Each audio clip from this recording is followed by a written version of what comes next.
while Bill is solving his technical issues, perhaps I can offer, I can go a little deeper on my role at EY, especially as it relates to diversity and inclusion, and we can start talking about some of the themes that we had planned for. So, as I said, one of the work that I do is leading innovation for our financial services.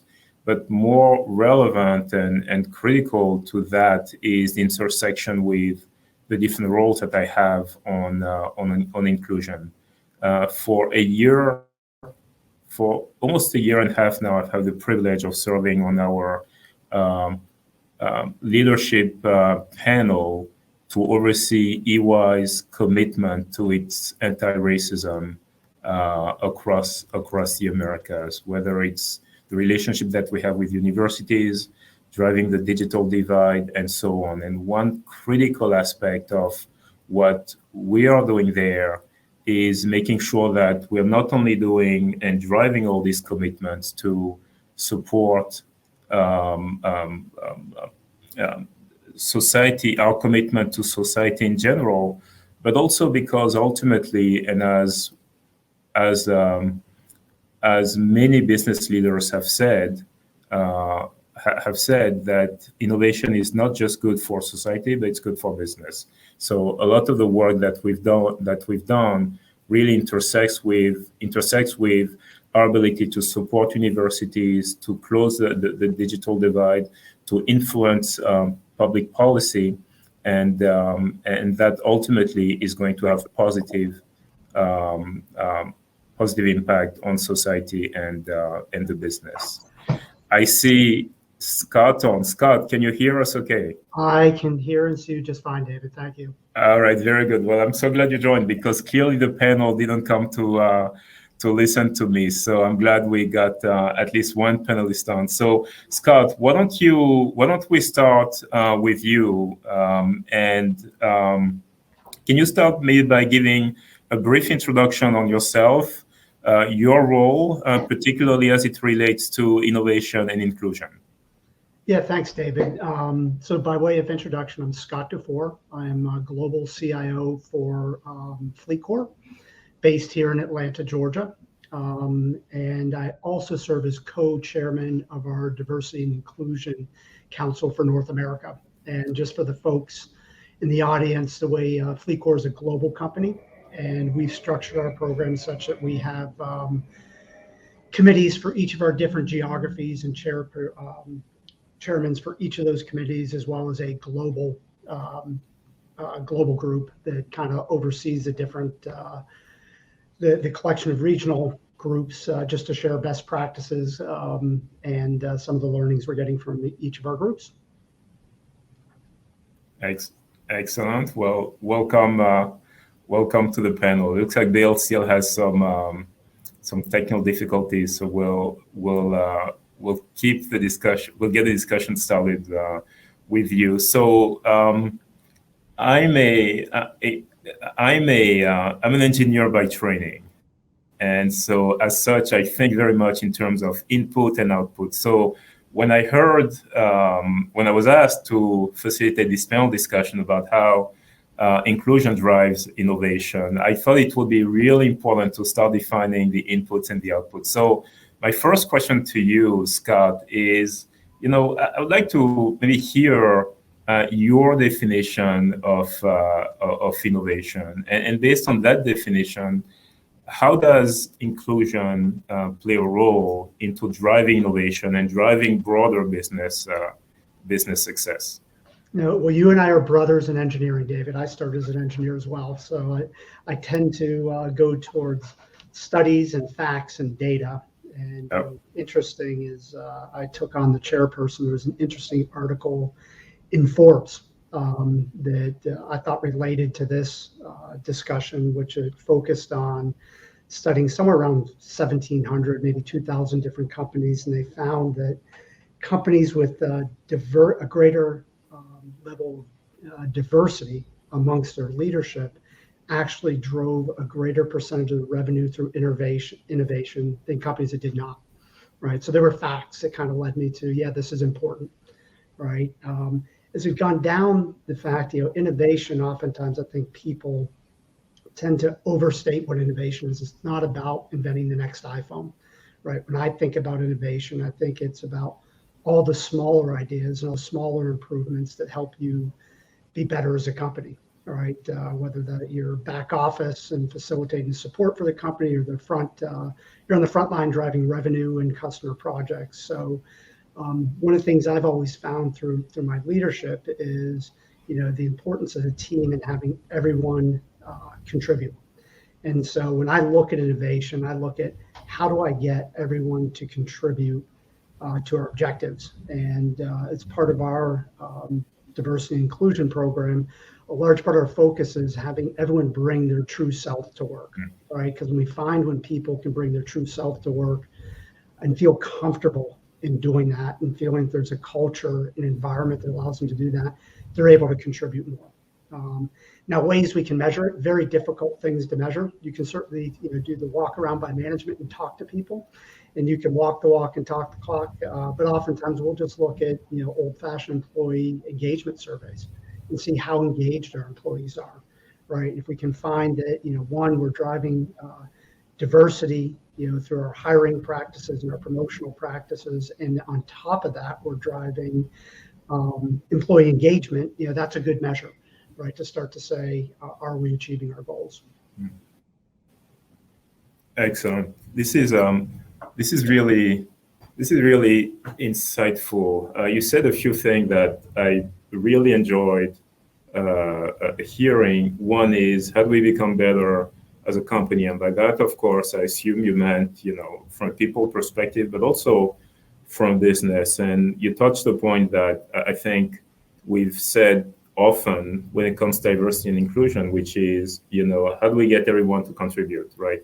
It's a great thing to be diverse. It's a great thing to have also different people. But if we don't get people to contribute, which is really going to drive innovation, we're going to get very, very little business value out of it. So I'm really glad that these are something that are very much on your radar. You talked a little bit about employee engagement and others. Are there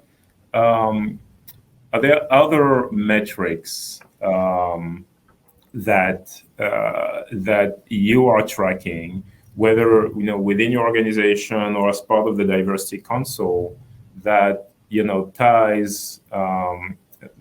ties inclusion and innovation of business success? I'd say a couple of things we're doing. If I look at FLEETCOR, and I've been here just over 2.5 years, and for folks on the phone who may not be familiar with us, we went public just about 10 years ago. So I kind of view it as a newer company, right? Going through a tremendous growth pattern. We're focused a lot on growing by acquisition and growing the company. And especially during acquisition, you're dealing with all sorts of different cultures, right? Beyond just diversity and inclusion, cultures of companies. As we've matured, I'd say now we're getting more into organic growth phase of our business. And we're just starting down the path of our diversity and inclusion program. So certainly when you start to look at measures, we're starting to talk about that as a group. Hey, what do we want to measure? Because as you know, when you measure something, that definitely influences people's actions and what they go do. So you want to pick your measures very carefully. Certainly first we start to look at, hey, do we have, we just look at our general diversity and inclusion metrics. How do we compare to our peers? How do we compare to best practice? And those are things we're looking at. One of the other things, and I probably brought from my history, is also looking at diversity and inclusion more at a leadership level, and then saying, how do we deal with that? And so one of the things I'm trying to introduce with the group is mentoring programs. I've found in my past that mentoring programs, working with your existing employees and getting them to grow and drive diversity at the leadership level really helps in the overall inclusion, right? When people see and interact and see a diverse leadership, they're going to feel more comfortable, and they're going to feel more inclined to bring their true self to the workplace and contribute more. And you can certainly doing that by going to the outside, but we want to do that both from going to the outside and from promoting within. And we find even from promoting from within is even stronger, sends a stronger message to your employee base. So those are some of the things we're starting to measure and some of the things, programs we're starting to put in place. Excellent. Great insight there. I want to switch topic a little bit. And I've read your bio, I've done a little bit of research on what you've done at FLEETCOR, et cetera. And obviously you're driving a pretty aggressive digital transformation agenda. So I'm curious if you could share with us your thought on how D&I, how diversity and inclusion is going to impact the digital agenda, or impact disruptive technologies such as AI, let's say, whether it's impacting the way the organization approaches the development of AI solutions, or whether you think it's going to drive the adoption of AI. I'm really interested in your thoughts on how inclusion and AI or other key technologies that you are implementing at FLEETCOR, come together. I think one of the interesting things, I'll combine it a little bit with what we've gone through in the pandemic, is we've gone down. I think a lot of companies were forced to accelerate their digital programs given the pandemic and how it's changed the landscape of our business. And in doing so, it's just really been a tremendous crunch on talent. Right, quite frankly, right? And so whereas before I'd say FLEETCOR was a little bit more hiring into specific offices and locations centered on a given line of business, we've certainly opened up. And as we've opened up and saying, hey, we're going to look for talent anywhere, I'll be honest, you get our diversity is, I won't say increased by multiples, but certainly the diversity of not just on gender and race, but on geography and everything else has exploded, right? And we'll have developers and leads in Barbados versus the UK versus North America.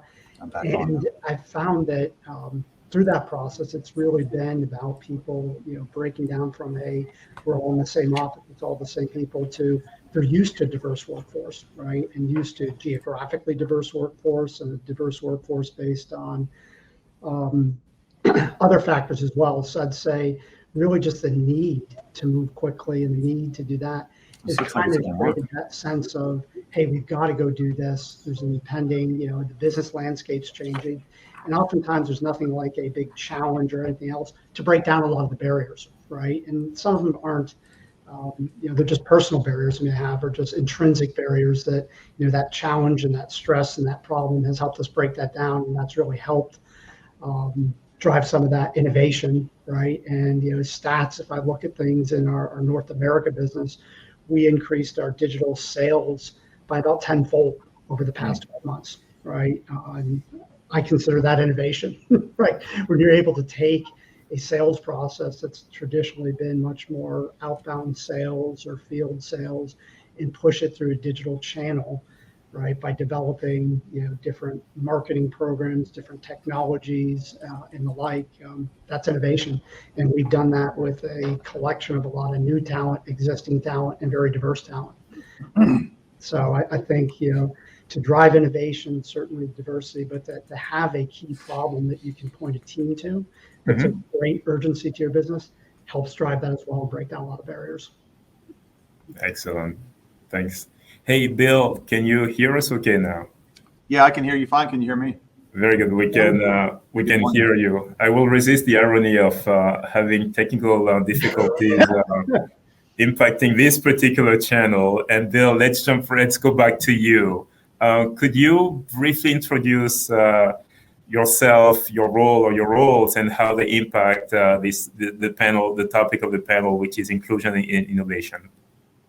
Yeah, hi, I'm Bill VanCuren, EVP and CIO at NCR Corporation, and I've just been asked to kind of join the panel today to talk about our experiences and the importance of it. So in my role, driving the IT infrastructure and technology for all the employees of NCR. It's very important, right, that we continue to evolve we're a global company, right? So diversity for us maybe takes on a different definition. It's a very global cultural trait for us, right, to embrace. Even though we're headquartered here in Atlanta, we have half our business, outside the U.S. and certainly serve markets, right, that cross a lot of industries: banking, retail, restaurants, hospitality, technology. So I'm here to speak on topic, and the importance of the intersection between diversity and innovation is really, really, really critical. So that's my intro. I also, by way of introduction, I am on the TAG board of directors, assisting Larry and Jeff Bizzelli as a co-chair this year. So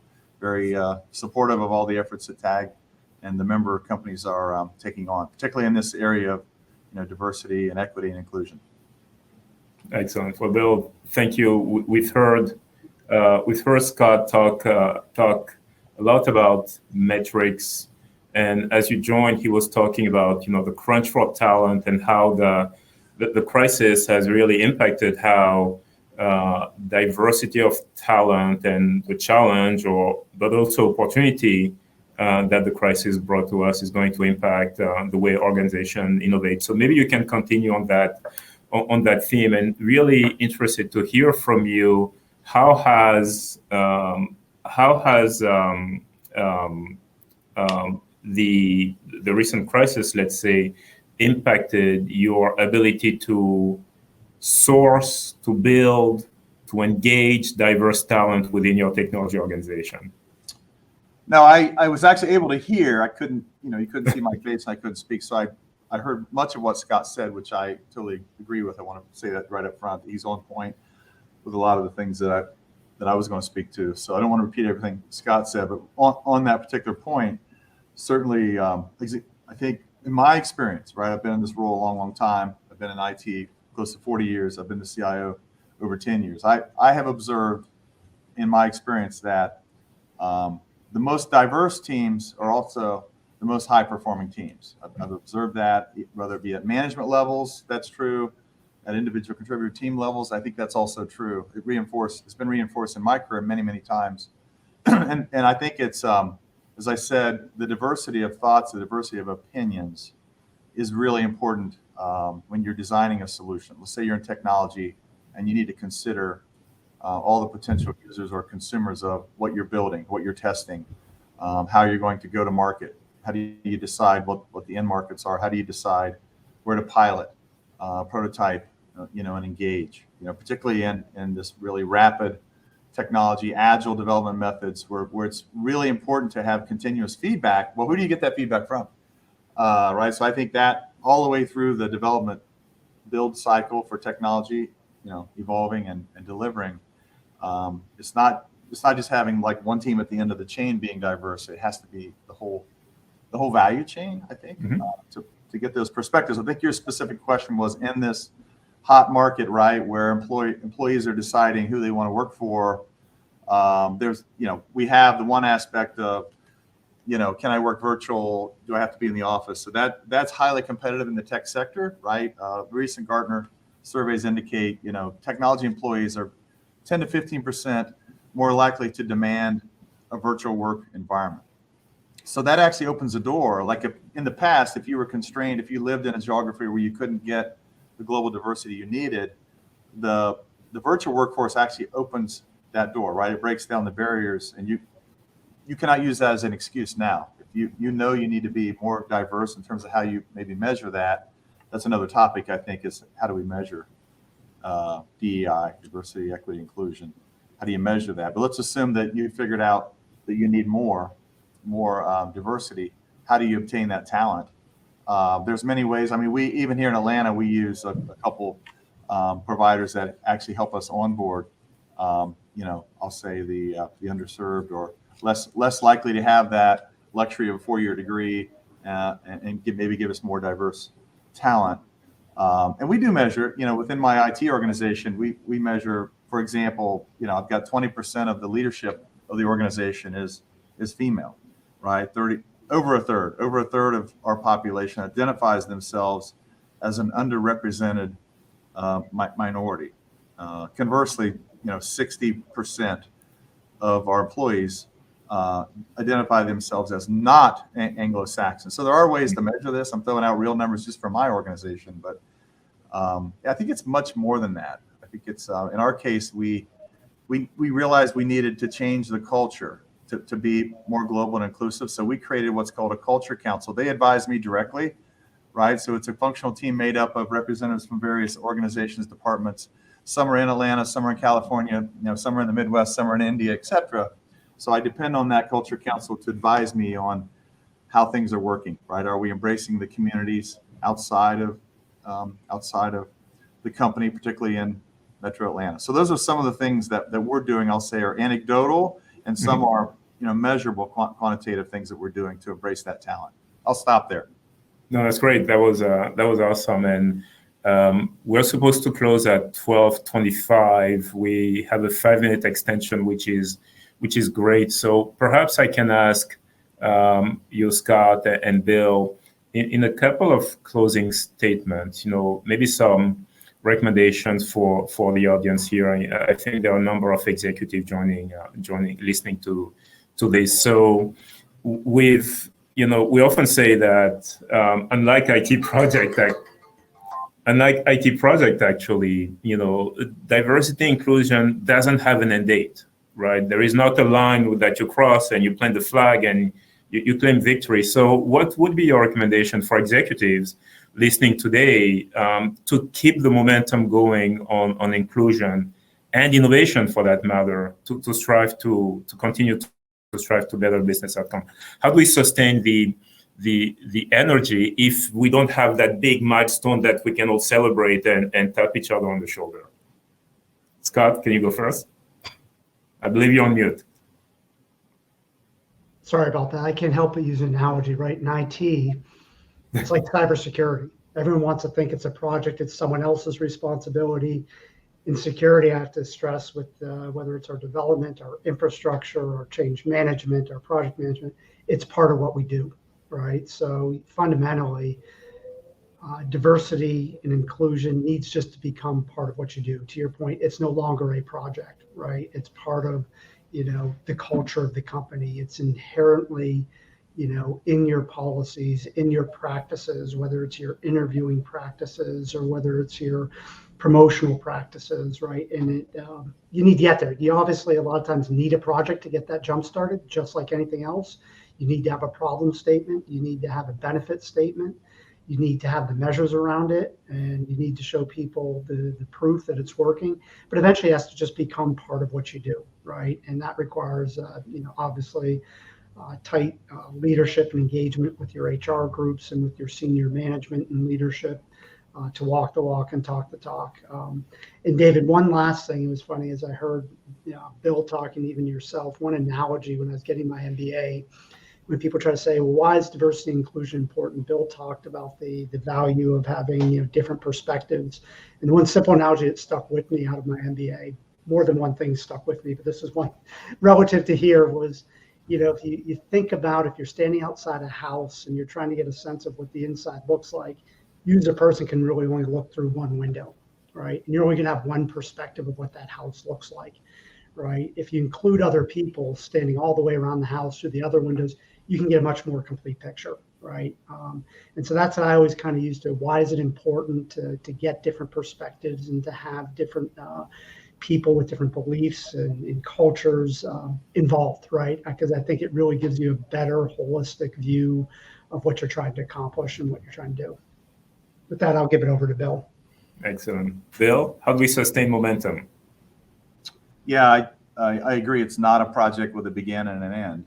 Maybe it did have a beginning in some of the recent social unrest we've seen. So I think we could say, yes, it actually did have a beginning, maybe at least for some of us, an awakening, a realization that we must change. But let's say it will not have an end. It'll just be an ongoing. I guess, Scott, I like your security analogy. I was thinking, data management, data quality, where you have that team.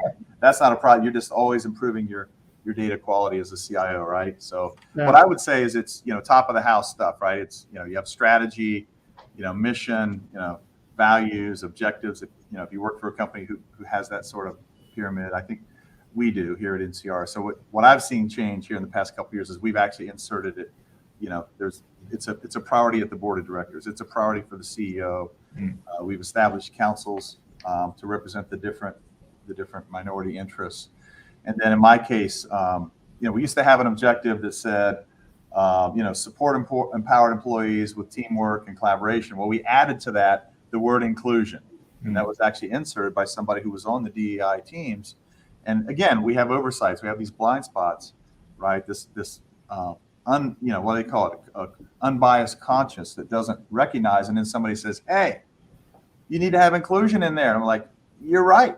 So we put inclusion in that goal statement. It's in the goals that has to be there. Ongoing goals and values. And then supporting to that, of course, you're going to measure it, as we said earlier, and you're going to make sure, hey, are the objectives of the organization aligned with the goals and strategies? And I think to your question, it will sustain as long as the goals and the strategy of the organization continues to support it. In our case, that was a huge triggering event to make that part of the overall goals and strategy. Excellent. Well, really great thought. D&I is not a project, but we can certainly apply a lot of the discipline that we bring to our project. Scott, you mentioned what is the problem that we're trying to solve, right? Getting the right support from the organization, getting the right metrics. I love the fact that you're both kind of bringing up all these concepts that frankly is going to bring discipline and make sure that the initiative and the progress that we're making continue there. So really would like to thank you both for your insight, for joining the panel today.